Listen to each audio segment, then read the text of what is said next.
साथियों नमस्कार, मैं इनके यादव आपके समक्ष उपस्थित हूं। आज एक बहुत महत्वपूर्ण प्रश्नोत्तरी को लेकर आए हैं। आज हम भूगोल के अंतर्गत शिक्षक भर्ती द्वितीय व तृतीय को लेकर एक बहुत महत्वपूर्ण टॉपिक की प्रश्नोत्तरी प्रारंभ करने जा रहे हैं, अक्षांश और देशांतर। साथियों भूगोल का बेसिक और बहुत महत्वपूर्ण टॉपिक है अक्षांश और देशांतर। इसकी प्रश्नोत्तरी कार्यक्रम के अंतर्गत आज हम लोग इनके अक्षांश और देशांश संबंधित प्रश्नों को हल करेंगे और बहुत महत्वपूर्ण प्रश्नोत्तरी है।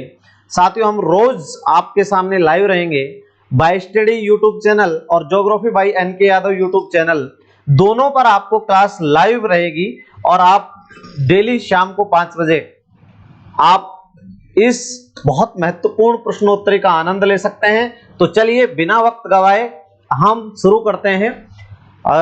प्रश्नोत्तरी के इस कार्यक्रम में हम सीधे तौर पर सीधे चलते हैं। आप उस महत्वपूर्ण टॉपिक को देखिए जिसके ऊपर हम चर्चा कर रहे हैं, अक्षांश और देशांतर रेखाएं।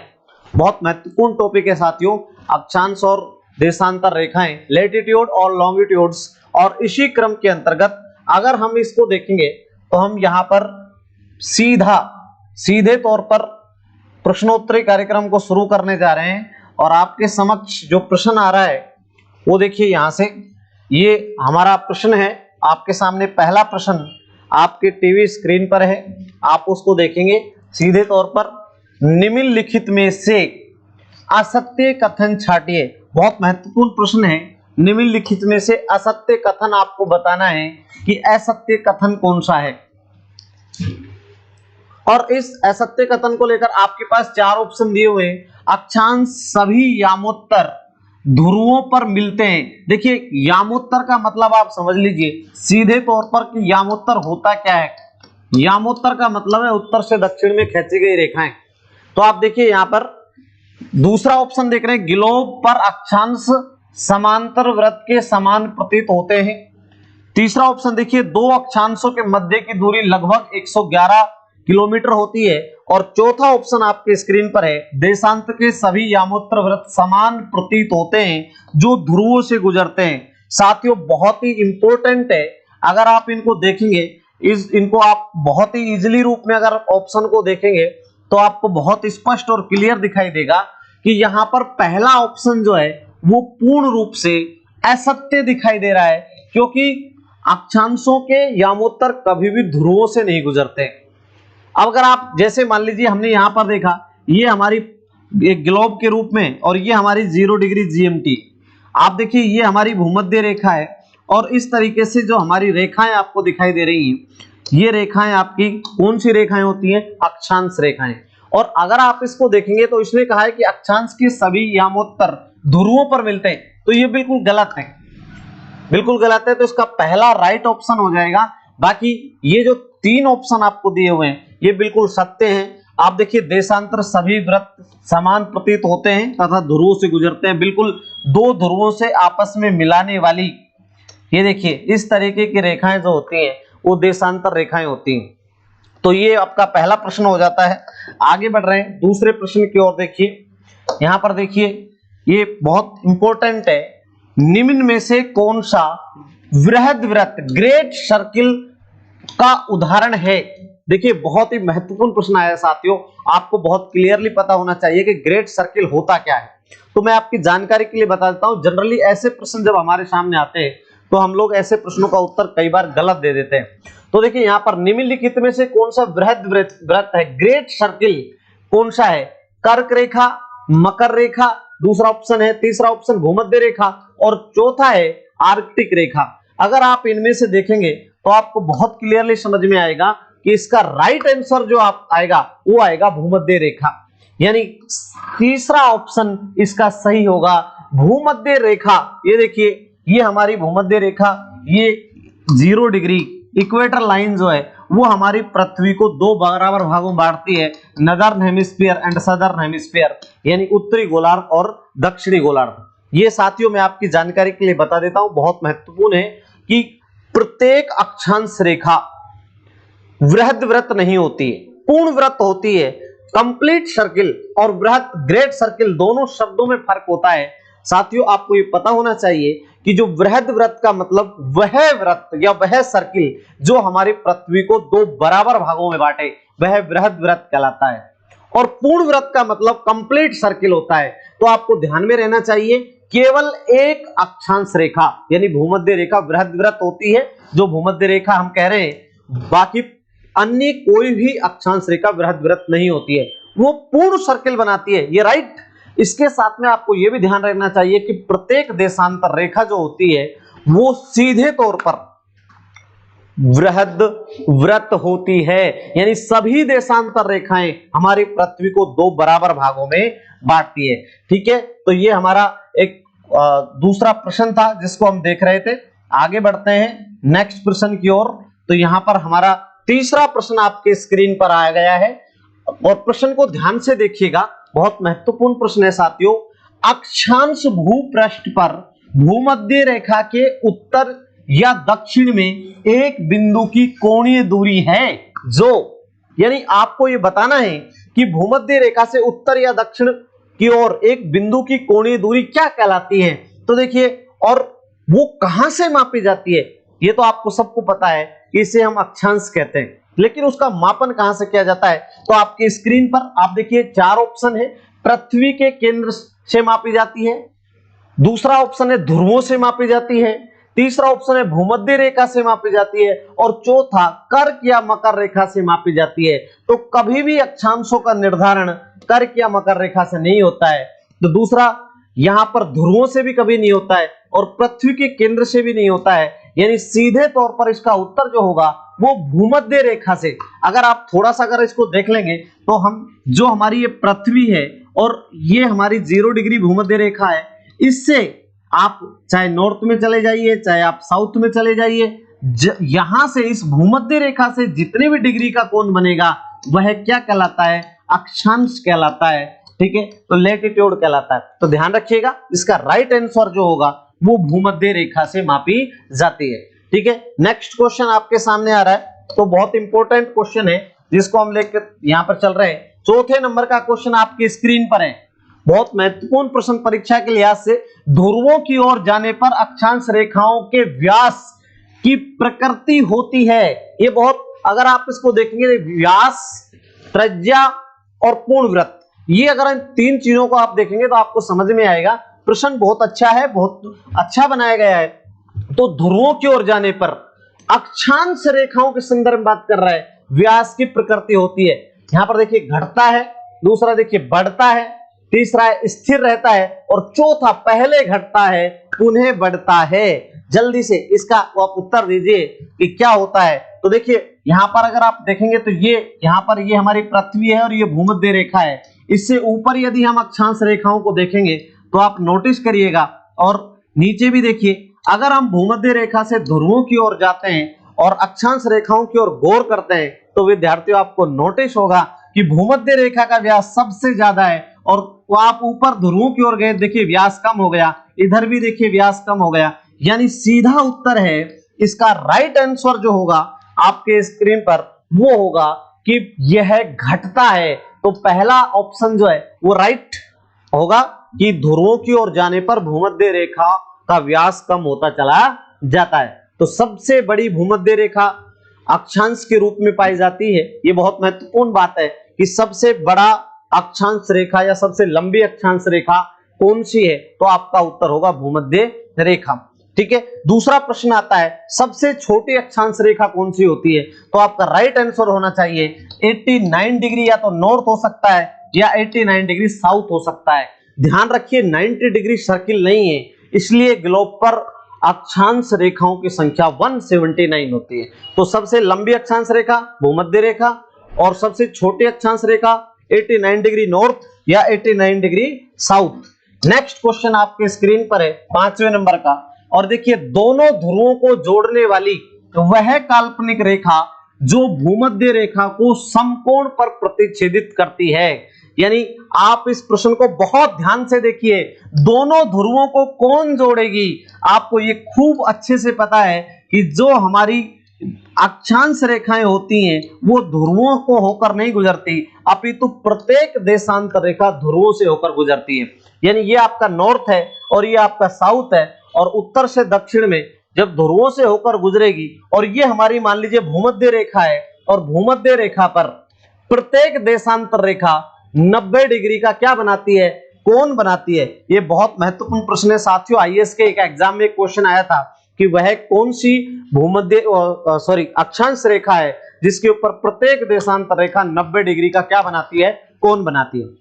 तो इसका राइट आंसर जो होगा वो आपको बहुत ही क्लियरली समझ में आना चाहिए कि यहां पर जो आपको देखेंगे तो इसका राइट आंसर होगा देशांतर। ठीक है, तो ये बहुत महत्वपूर्ण है। दोनों ध्रुवों को जोड़ने वाली वह काल्पनिक रेखा जो भूमध्य रेखा को समकोण पर प्रतिच्छेदित करती है, तो इसका राइट आंसर हो जाएगा देशांतर। सभी देशांतर रेखाएं भूमध्य रेखा पर समकोण बनाती है, 90 डिग्री एंगल का कोण बनाती है। नेक्स्ट क्वेश्चन की ओर बढ़ रहे हैं। आपके स्क्रीन पर 6 नंबर का क्वेश्चन आ रहा है, निम्नलिखित में से कौन सा कथन, देखिए ये इसको आप सही कर लीजिए, ये बहुत महत्वपूर्ण है। ठीक है, तो आपको इस प्रश्न पर ये टाइपिंग के दौरान इसमें थोड़ा सा क्या है गलत हो गया, इसमें आपको असत्य बताना है कि निम्न में से कौन सा कथन असत्य है। ठीक है, तो ये असत्य कथन आपको बताना है, कौन सा कथन असत्य है।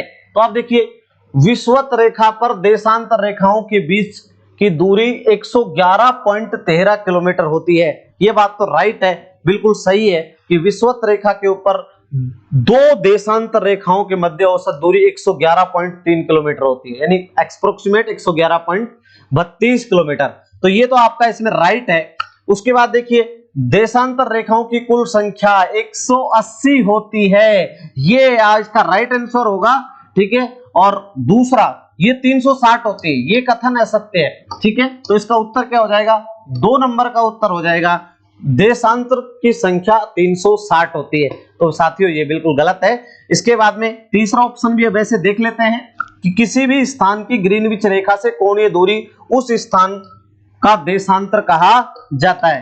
ठीक है, उस स्थान का क्या कहा जाता है, देशांतर। और चौथा देखिए, देशांतर रेखाओं के बीच की दूरी भूमध्य रेखा पर अधिक और ध्रुवों पर शून्य होती चली जाती है। साथियों ध्यान रखिएगा कि देशांतर रेखाओं के बीच में जो दूरी होती है वो अधिकतम कहां होती है, भूमध्य रेखा पर, और वहां से अगर ध्रुवों की ओर जाएंगे तो 0 किलोमीटर हो जाती है और ध्रुवों पर 0 किलोमीटर रह जाती है। तो बहुत अच्छा प्रश्न आपके स्क्रीन पर था जिसको आप लोग देख रहे थे। ठीक है, नेक्स्ट क्वेश्चन की ओर बढ़ रहे हैं। 7वें नंबर का क्वेश्चन, निम्नलिखित में से कौन सा कथन असत्य है।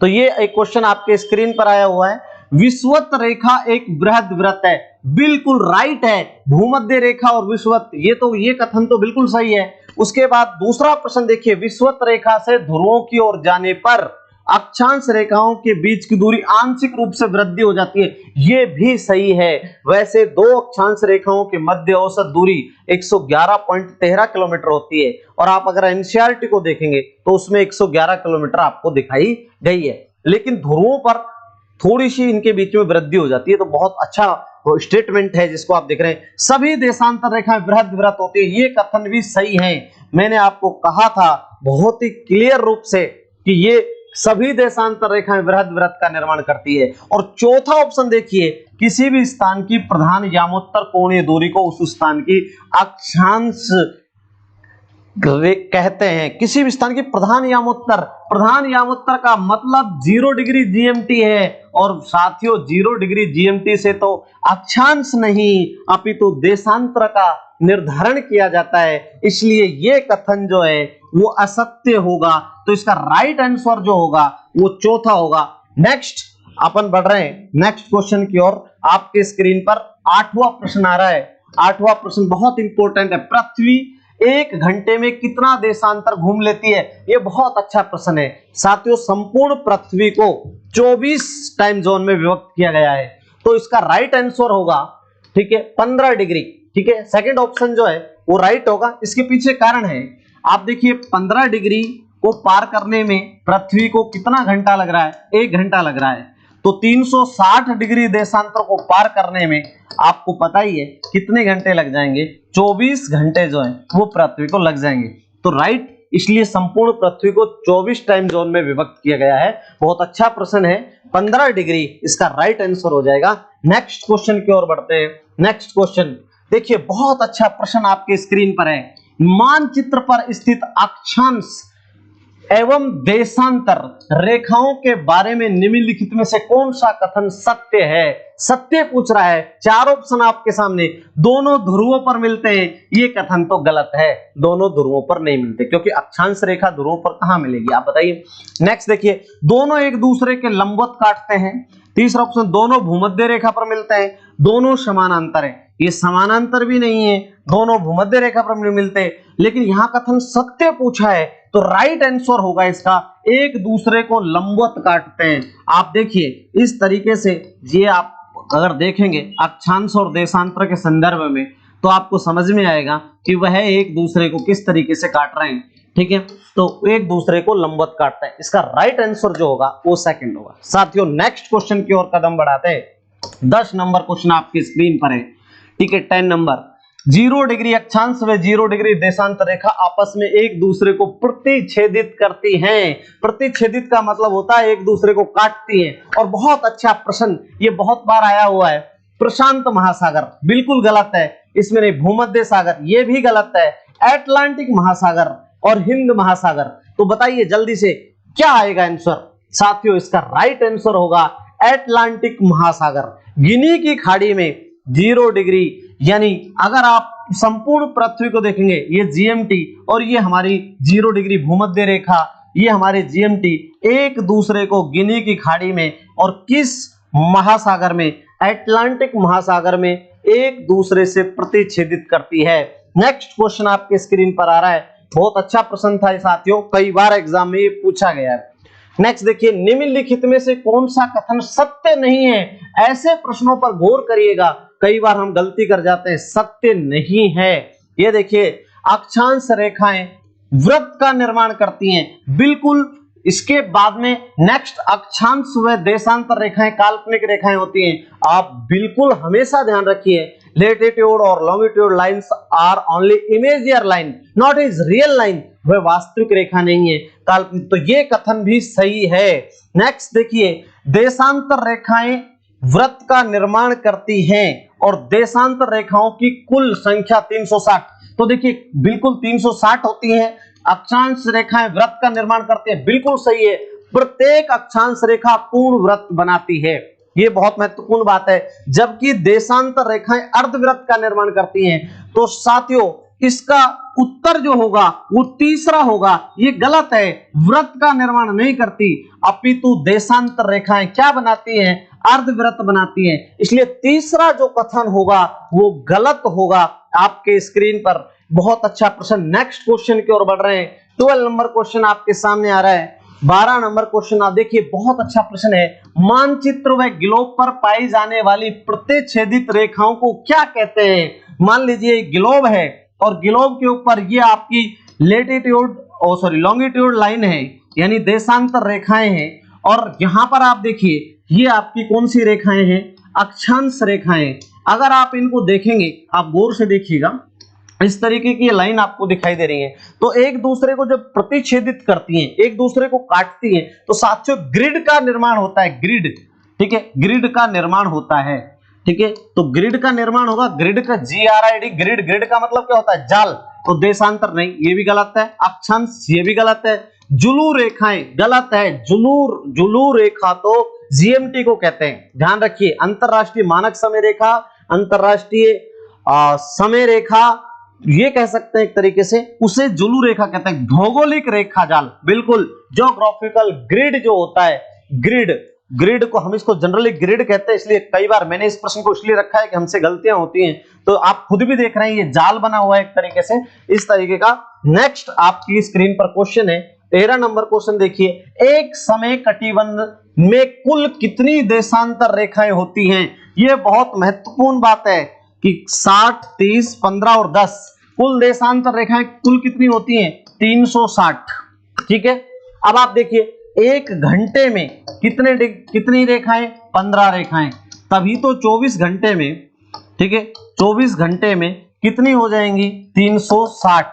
तो आप देखिए उसने पूछा क्या है, एक समय कटिबंध में। आप देखिए संपूर्ण पृथ्वी को कितने टाइम जोन में बांटा गया है? 24 टाइम जोन में। जब 24 टाइम जोन में बांटा गया तो 24 टाइम जोन में कितनी रेखाएं होती हैं? 360। तो एक में कितनी होंगी? ये देखिए बहुत महत्वपूर्ण है। तो एक में कितनी होंगी? 15 रेखाएं। इसका राइट आंसर होगा 15। ठीक है, तो राइट आंसर हो जाएगा। बहुत अच्छा प्रश्न रखा गया है ये आपके लिए। नेक्स्ट 14 नंबर का प्रश्न, अंतरराष्ट्रीय तिथि रेखा किस जल संधि से होकर गुजरती है? पहले तो आप अपने आप को देखिए कि अंतरराष्ट्रीय तिथि रेखा कहलाती क्या है। अंतरराष्ट्रीय तिथि रेखा कहते हैं 180 डिग्री। ठीक है, इसे अंतरराष्ट्रीय तिथि रेखा कहते हैं। 180 डिग्री जो देशांतर रेखा होती है, ध्यान से देखिए, उसे हम लोग अंतरराष्ट्रीय तिथि रेखा कहते हैं। और अगर आप इसको देखेंगे 180 डिग्री जो है ये कहलाएगी अंतरराष्ट्रीय तिथि रेखा, अंतरराष्ट्रीय दिनांक रेखा। साथियों इसमें देखिए डेविस जल संधि, मलक्का जल संधि, जिब्राल्टर और बेरिंग, तो इसका राइट आंसर जो होगा वो बेरिंग जल संधि होगा। अगर आप इसको देख रहे हो तो थोड़ा सा आप इसको देखिएगा। ठीक है, और अगर हम इसको एक बार मैप पे देख लेते हैं वास्तव में ये है क्या। ठीक है, तो अगर आप इसको थोड़ा सा देखेंगे इस तरीके से तो देखिए ये अंतरराष्ट्रीय इस तरीके की है। ये यहां पर देखिए इस तरीके से, फिर ये ऐसे हुई है, फिर यहां पर, फिर यहां पर आई है, फिर यहां पर, इस तरीके से अंतरराष्ट्रीय तिथि रेखा में 8 मोड़ हैं। और इधर हमारा एक जगह है जिसका नाम है अलास्का, अलास्का है, और इधर हमारा एक प्रायद्वीप है। ठीक है, ये हमारा साइबेरिया है। ठीक है, और यहां पर आपका एक सागर है जिसका नाम है बेरिंग सागर। और ये जल संधि है यहां पर जो उत्तर अमेरिका महाद्वीप को किससे अलग करती है? एशिया से। चुक्ची प्रायद्वीप आप देखिए ये जो है उत्तर अमेरिका को एशिया से अलग करती है। और ये बेरिंग सागर है, अलास्का, और ये जो जल संधि आप देख रहे हैं ये बेरिंग जल संधि है। राइट, तो यहां पर आपको ध्यान में रखिएगा, बहुत इंपॉर्टेंट है। राइट आएगा बेरिंग जल संधि, इसका उत्तर हो जाएगा। 8 मोड़ अंतरराष्ट्रीय तिथि रेखा जिस महासागर से होकर गुजरती है वो प्रशांत है। इधर आप देखेंगे ऑस्ट्रेलिया है, ठीक है, और इधर समोआ और फिजी। तो 8 मोड़ अंतरराष्ट्रीय तिथि रेखा में पाए जाते हैं। बहुत अच्छा प्रश्न आपके स्क्रीन पर आया साथियों। नेक्स्ट प्रश्न की ओर कदम बढ़ा रहे हैं। 15 नंबर का प्रश्न, भूमध्य रेखा निम्नलिखित में से किस देश से होकर नहीं गुजरती है? ये देखिए equator line passing through out, किस किस देश से होकर नहीं गुजरती है? ये प्रश्न आपके स्क्रीन पर है। ब्राजील यहां से तो गुजरती है, केन्या यहां से भी गुजरती है, इंडोनेशिया यहां से भी गुजरती है, मैक्सिको यहां से नहीं गुजरेगी। तो इसका राइट आंसर जो होगा, क्योंकि मैक्सिको जो है वहां से इस रेखा का कोई संबंध नहीं है, क्योंकि मैक्सिको उत्तर अमेरिका में है। अगर आप ये देखेंगे ये आपका इस तरीके से नॉर्थ अमेरिका है, और नॉर्थ अमेरिका के नीचे आप साउथ अमेरिका है।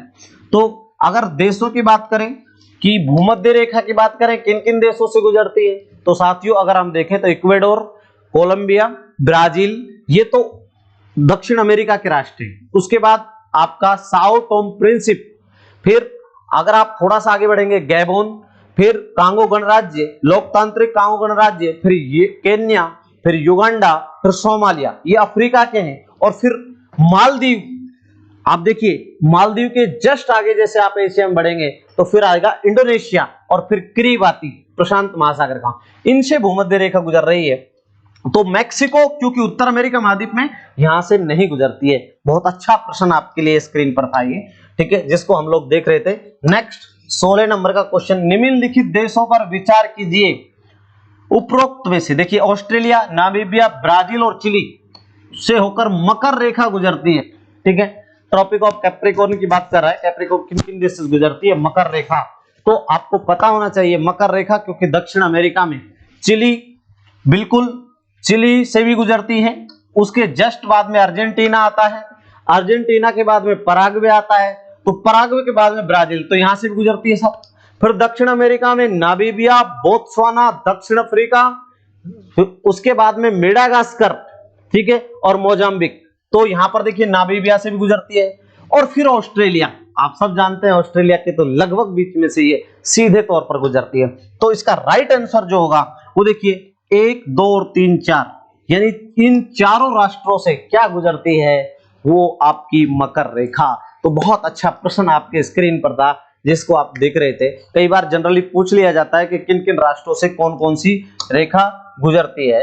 नेक्स्ट क्वेश्चन अपन देख लेते हैं आपके स्क्रीन पर। देशांतरीय दूरी एक दूसरे को समय अंतराल के बराबर होती है। देशांतरीय दूरी, वही बात बार बार कर रहा है कि देशांतरीय दूरी का मतलब समझिए, अगर यहाँ पर मान लीजिए एक है और यहाँ पर दूसरा घंटा है, यहाँ पर तीसरे घंटे, चौथे, पांचवें और छठे, यानी अगर हम संपूर्ण पृथ्वी को 24 टाइम जोन में बांट दें, उनके बीच में जो अंतराल आएगा 15 डिग्री, 15 डिग्री, 15 डिग्री, 15 डिग्री, और इसीलिए संपूर्ण ग्लोब और संपूर्ण पृथ्वी को 24 टाइम जोन में बांटा गया है। तो बहुत महत्वपूर्ण प्रश्न जो है वो आपके पास आ जाता है, कई बार परीक्षा में पूछ लेता है कि संपूर्ण पृथ्वी को कितने टाइम जोन में विभक्त किया गया है। तो प्रश्न को फिर दो गौर से देखिए, ये थोड़ा सा प्रश्न को क्या घुमाकर आपके सामने रखा गया है थोड़ा सा। नेक्स्ट देखिए, देशांतरीय दूरी एक दूसरे के समय अंतराल के बराबर होती है, तो इसका राइट आंसर जो हो जाएगा वो 15 डिग्री हो जाएगा, क्योंकि 15 डिग्री में एक देशांतरीय दूरी हो जाती है। एक के बाद जैसे ही आप देखिए दूसरा अवर्ष जब आपके सामने आता है तो 15 डिग्री देशांतर के बाद ही प्रारंभ होगा, ठीक है। इसलिए ही कहा जाता है कि 1 डिग्री देशांतर को पार करने में 4 मिनट, तो 15 डिग्री देशांतर को पार करने में 60 मिनट लगती है, और 60 मिनट का मतलब 1 आवर, राइट। तो ये एक क्वेश्चन आपके सामने था। नेक्स्ट क्वेश्चन आपके स्क्रीन पर, निम्नलिखित में से 180 डिग्री अंतरराष्ट्रीय तिथि रेखा, इंटरनेशनल डेट लाइन, जिसकी हम बात ही कर रहे थे, अंतरराष्ट्रीय तिथि रेखा आइडियल, किस महासागर से गुजरती है? तो मैं थोड़ी देर पहले आपको बता रहा था कि जब भी प्रश्न इस प्रकार का आए कि अंतरराष्ट्रीय तिथि रेखा किससे गुजरती है, तो साथियों देखिए आपके पास ऑप्शन 4 दिए हुए हैं, प्रशांत महासागर, हिंद महासागर, अटलांटिक महासागर और मैक्सिको की खाड़ी। 4 ऑप्शन आपके स्क्रीन पर हैं।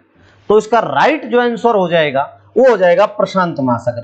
तो प्रशांत महासागर से होकर आइडियल गुजरती है, ठीक है। ये मैंने कहा था इसके अंदर 8 घुमाव इस तरीके से दिए हुए हैं, ठीक है। 8 घुमाव इसके अंदर है। 180 डिग्री जो रेखा है इसे आइडियल कहते हैं, राइट। और 1884 में अमेरिका में वाशिंगटन डीसी में 0 डिग्री जीएमटी रेखा को विश्व मानक समय रेखा और 180 डिग्री देशांतर को अंतरराष्ट्रीय तिथि रेखा घोषित किया गया था, ठीक है। तो ध्यान रखिएगा, ये बहुत महत्वपूर्ण प्रश्न है, बहुत इंपॉर्टेंट है कि इनको कब निर्धारित किया गया, 1884 में। एक बात और आपकी जानकारी के लिए बता देता हूं कि 0 डिग्री जीएमटी और 180 डिग्री देशांतर रेखा के पीछे कभी भी ना तो ईस्ट लगता है ना वेस्ट लगता है, ठीक है। दोनों फ्री हैंड होती हैं इस मामले में। नेक्स्ट देखिए आपके स्क्रीन पर नेक्स्ट क्वेश्चन 20 नंबर, निम्नलिखित में से सही विकल्प नहीं है। ये बहुत इंपॉर्टेंट है, कई बार क्या हम जल्दबाजी कर जाते हैं ऐसे मामलों को लेकर। तो देखिए 74 डिग्री दक्षिणी अक्षांश, यानी ये हम इस तरीके से आप देख रहे हैं साउथ, ये तो सही है। इसके बाद में 182 डिग्री पूर्वी देशांतर, 86 डिग्री पूर्वी देशांतर और 90 डिग्री नॉर्थ उत्तरी ध्रुव। तो साथियों आप जब भी देखेंगे तो 90 डिग्री नॉर्थ होता है तो बिल्कुल सही है, ये उत्तरी ध्रुव होता है, ये भी ऑप्शन आपका सही है।